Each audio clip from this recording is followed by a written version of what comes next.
Hey, how are you guys doing today? Welcome to another episode of Fridays Are For Frnds. I'm here with an amazing, talented person, Korin. Can you tell us a little bit about your song Thin Line and how it came together? So Thin Line happened after a pretty rough night. I was dealing with somebody and they put me in a position to believe in there's a thin line between love and hate. It can switch really quickly. So the next day, instead of going to jail, I decided to give a call to my friend, who's my producer, Tree Dog, and I went to the studio and I vented. We were supposed to start recording immediately. I vented for 2 hours. I'm a chatterbox. So I literally told him everything I was feeling, and he was like, cool. So listen to this beat real quick. I said, all right, cool. Forget what I said. Forget how I'm feeling. Cool. But the beat ended up being like something that I was like, I'm like, I feel like I'm about to scream. I was like, this feels like I need to clear my mind. So then I just honestly freestyled, and every word just came out because I was exactly how I was feeling in the moment.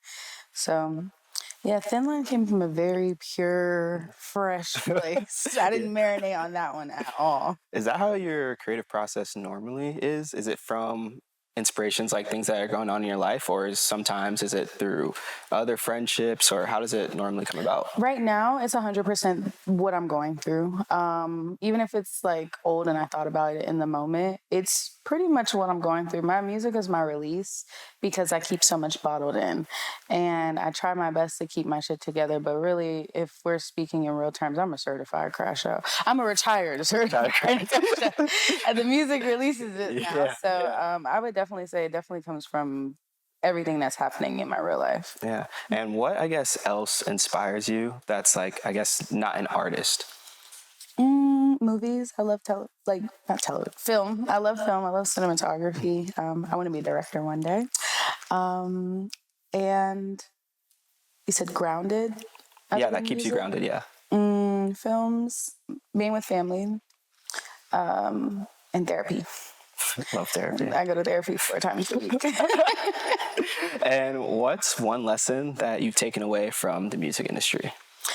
Don't watch what anybody else is doing. Like, I have a problem right now where I don't even know what anybody is dropping. I don't know what anybody's music sounds like because I can't pay attention to it. I'll get into my head, I'll overthink it. I need to stay the course of what I'm doing. Find a little inspiration, okay, cool. But like the one thing that the music industry has definitely had to make me learn is like, you have to worry about yourself, your own shit, the path that you're on, the path you're carving out, and you need to 110% be yourself at all times, because you'll just get lost. You'll lose the plot.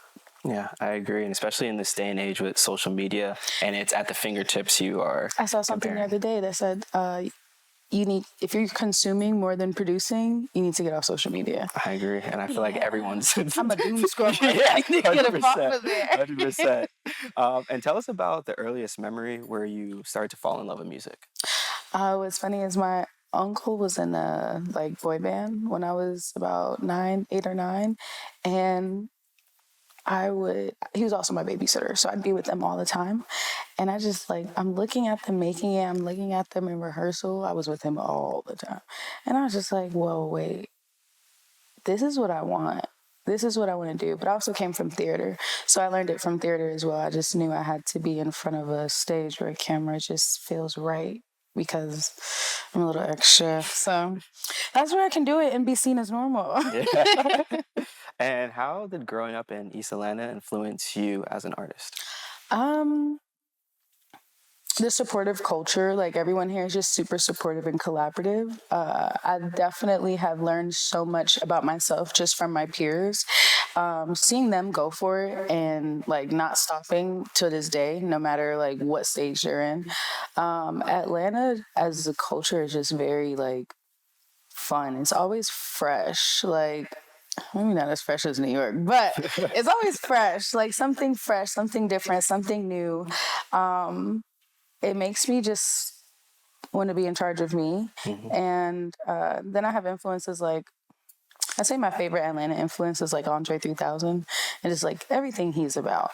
But yeah, East Atlanta has definitely molded me. Yeah. And speaking on Andre 3000, what about him do you think you've taken away from him as an artist that has shaped you into the person you are today? Again, staying your course and focusing on like your type of artistry. What do you want to do? I try not to listen to, well, I try to take into consideration what people say, but at the end of the day, I need to do what makes me feel right and what sounds and feels the best to me. Everything about just his whole eccentric style and way of thinking is just different from most of the people that use their platforms for the wrong things. Yeah. I just can relate in a lot of different ways, and yeah. Yeah, and your music seems to be very genre bending. How would you describe your sound to somebody? I would say my sound is... Someone wrote an article and I was like, oh, this is very much what it is, genre defying, because I can't stick in one genre. I don't know what's wrong with me. I literally just make whatever I'm feeling that day, and it might be indie, it might be soul, it might be R&B, it might be a rap song, it might be a house song. I literally just do things that make me feel good and block out the rest of the noise. Did I answer your question? Yeah. Okay. You did. Yeah, and when people are, putting together projects, often they'll have like a similar sound. When you are creating your project, if you're working on one at the moment, how do you see all those sounds combining into one cohesive project? Right now, I would say the project that I'm working on right now, it's called, I'll tell you the name, it's called Sworn to Secrecy. And this is where I want people to like swear into the core, which is like my a creative collective safe space for other people to network and get to know their peers and benefit off of one another. I would say, man, what was your question again? More so how, because your music has like takes influences from different places, it has different styles. How do you put it into one cohesive project? I don't know. I just do. Well, for one, I stick to one producer.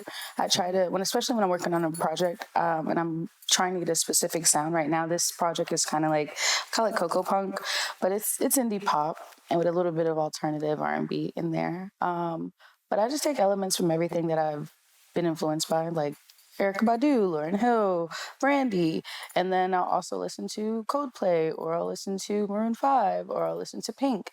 And luckily I have a producer that has an ear similar to mine. So as soon as he's doing something, I'm like, wait, that's what I need.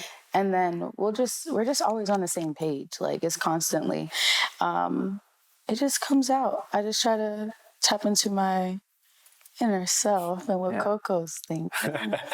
Well, while we're all waiting on your new album, can you let the audience know where they can find you? So you can find me on all social media at codename Korin. So that's codename Korin. Well, thank you so much for being a part of the show, and I'm excited for people to check you out and hear your music. Thank you so much for having me. Of course. And thank you to the audience for tuning in to another episode of Fridays Are For Frnds. Peace.